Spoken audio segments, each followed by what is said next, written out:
গল্পের স্রোত চ্যানেল থেকে সবাইকে জানাই আমার প্রণাম, প্রীতি ও শুভেচ্ছা। সরস্বতী পুজোর আগে কুল খেতে নেই কেন, এটা নিয়ে আজকে একটা গল্প আস্বাদন করব। তাহলে চলুন। রাধে রাধে। সংস্কৃত ভাষায় এই কুলকে বদ্রি ফল বলে, আবার সিলেটি ভাষায় কুলকে বরই বলেও জানে।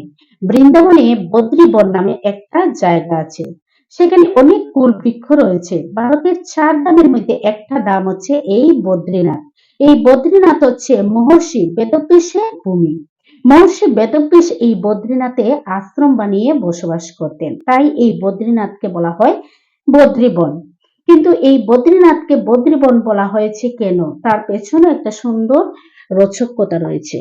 তাহলে চলুন আজকে আমরা সেটা জেনে নিই। বর্তমানে বদ্রীবন নামেই পরিচিত। মহর্ষি বেদব্যাসের স্ত্রী অরণ্য দেবীকে নিয়ে সেই আশ্রমে বসবাস করতেন। একদিন মহর্ষি বেদব্যাস চিন্তা করলেন তিনি ব্রহ্মসূত্র লিখবেন। তো কি করে লিখবেন সেটাই তিনি বুঝে উঠতে পারছিলেন না। তখন মাতা সরস্বতীর আরাধনা আরম্ভ করলেন।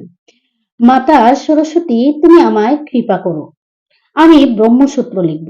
দেখুন, মাতা সরস্বতী হচ্ছেন বুদ্ধিদায়িনী ও বিদ্যাদায়িনী। মা সরস্বতী, কৃপা করো। মা ভগবতী সরস্বতী বললেন, তুমি এখানে বসো, ভগবানকে স্মরণ করো।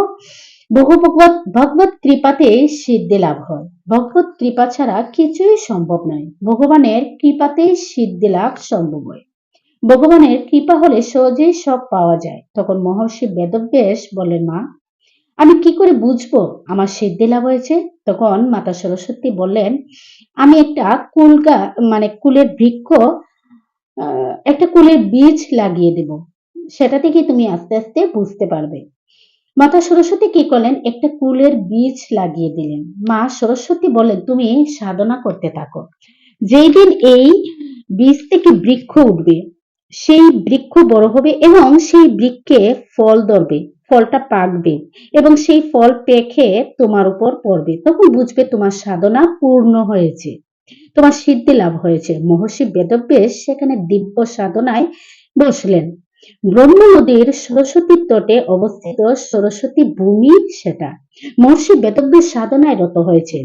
সেই বীজ থেকে বৃক্ষ উঠেছে। দীর্ঘদিন পর সেই বৃক্ষে একটা মাত্র ফল ধরেছে, মাত্র একটি ফল ধরেছে, আর সেই ফলটাও পেকেছে। সেই পাকা ফল একদিন হঠাৎ মহর্ষি বেদব্যাসের মাথায় পড়েছে। আর সেই দিনটা হচ্ছে মাঘ মাস শুক্লপক্ষ পঞ্চমী তিথি, আর ব্রহ্ম মুহূর্তে টপ করে মহর্ষি বেদব্যাসের মাথায় পড়েছে।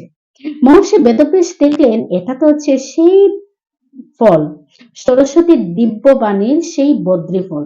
তখন মহর্ষি বেদব্যাস ভীষণ আনন্দ পেলেন। মহর্ষি বেদব্যাস বুঝে গেলেন আমার সাধনার সময় পূর্ণ হলো। তিনি সঙ্গে সঙ্গে মাতা ভগবতী সরস্বতীকে প্রণাম করলেন এবং ভগবানকেও প্রণাম করলেন। প্রণাম করে ব্রহ্মসূত্র লেখা আরম্ভ করলেন। এতদিন এই ব্রহ্মসূত্র লেখার চেষ্টা করেছেন কিন্তু লিখতে পারছিলেন না, কিন্তু আজ ভগবান ও মাতা সরস্বতীর কৃপায় কি সুন্দরভাবে ব্রহ্মসূত্র গ্রন্থ লিখে আরম্ভ করলেন। সেই বদ্রী ফলকে সরস্বতীর প্রসাদ মনে করে মাতা সরস্বতীর চরণে অর্পণ করলেন। এরপর সেই বদ্রী ফলকে তিনি প্রসাদ রূপে সেবা করলেন। দেখতে দেখতে সেই বৃক্ষে অনেক কুল ধরেছে। শুধু তাই না, সেখানে অনেক অনেক কুল বৃক্ষ উঠেছে। চারিদিক ভরে গিয়েছিল কুল বৃক্ষে। একেবারে কুল বৃক্ষে ভরে গিয়েছে সেই বদ্রী বন। তাই সেখানকার নাম হয়েছে বদ্রীবন। মহর্ষি বেদব্যাস মাঘ মাসের শুক্লপক্ষ পঞ্চমী তিথিতে মাতা ভগবতী সরস্বতীকে এই বদ্রী ফল মানে কুলকে অর্পণ করেছিলেন, আর এই কুল তিনি সেবাও করেছিলেন। তাই মাতা সরস্বতীকে এই দিনে কুল নিবেদন করার পর সেটা প্রসাদ রূপে আমাদের গ্রহণ করতে হয়। দেখুন, আজকে এতদিন পর সঠিকভাবে জানতে পারলাম কেন সরস্বতী পুজোর আগে কুল খেতে নেই। আমরা হয়তো ছোটবেলা থেকে জেনে এসেছি যে কুল খেতে নেই, কুল খেতে নেই এই সরস্বতী পুজোতে, কিন্তু কেন খেতে নেই সেই কেনটার উত্তর আজকেই সঠিকভাবে জানতে পারলাম। তাই বলছি, জানার কোনো শেষ নেই, জ্ঞানেরও কোনো শেষ নেই, তাই না? আগামী দিন আরেকটা নতুন গল্প নিয়ে আসার চেষ্টা করব। আপনারা আমার সঙ্গে সবসময় থাকবেন। আর হ্যাঁ, আমার চ্যানেলটা যদি ভালো লেগে থাকে তাহলে প্লিজ আমার চ্যানেলটা সাবস্ক্রাইব করবেন, লাইক করবেন আর অন্যকে দেখার সুযোগ করে দেবেন, মানে চ্যানেলটা শেয়ার করে দেবেন। আর আমার পাশে আপনারা সবসময় থাকবেন এভাবেই। আজকে তাহলে এখানেই রাখছি। রাধে, রাধে, নমস্কার। আগামী দিন আরেকটা নতুন গল্প নিয়ে আসার চেষ্টা করব। রাধে, রাধে।